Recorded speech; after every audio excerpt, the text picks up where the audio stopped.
Yep. Good morning, Portland Church of Christ. Good morning. We are glad that you tuned in.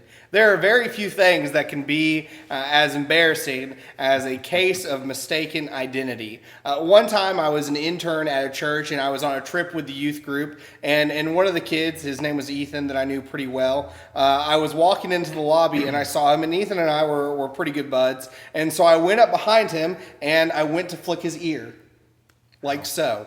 And the man turned around, and it was in fact not Ethan. So then I had to explain to him how I was in fact just a big old dummy who had accidentally flicked him in the ear. Well, ever since Jesus came into the world, there's been cases of, I don't know if we'd call it mistaken identity, but at least confusion on who Jesus really is. The confusion really began and was really highlighted when Jesus started his ministry. In Mark chapter 4, when Jesus calms the storm, his disciples say, "Who is this who can even calm the wind and the waves?" That they listen to him.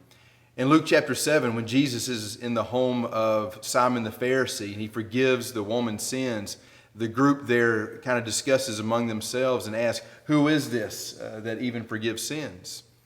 In Matthew chapter 16, this is said, when Jesus came to the region of Caesarea Philippi, starting at verse 13, he asked his disciples, "Who do people say that the Son of Man is?"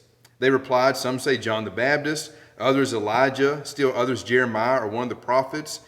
But you," he asked them, "who do you say that I am?" And that's when Peter gave his great confession, "We believe that you are the Christ, the Son of the living God."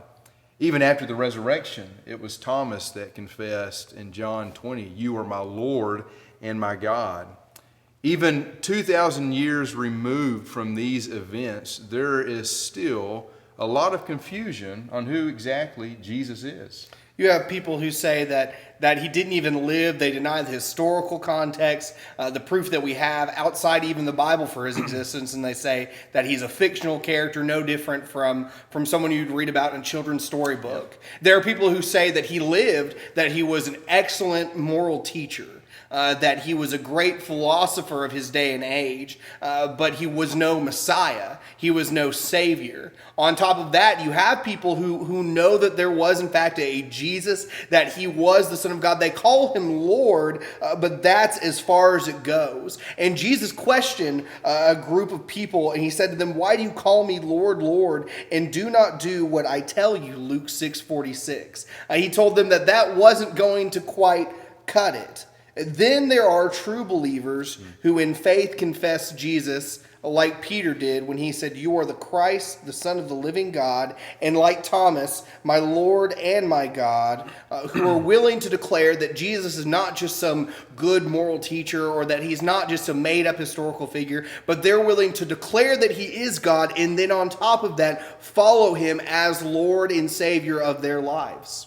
So we have a question for you. Who is Jesus to you? How you answer that, better yet, how you live out that answer, will change your life forever.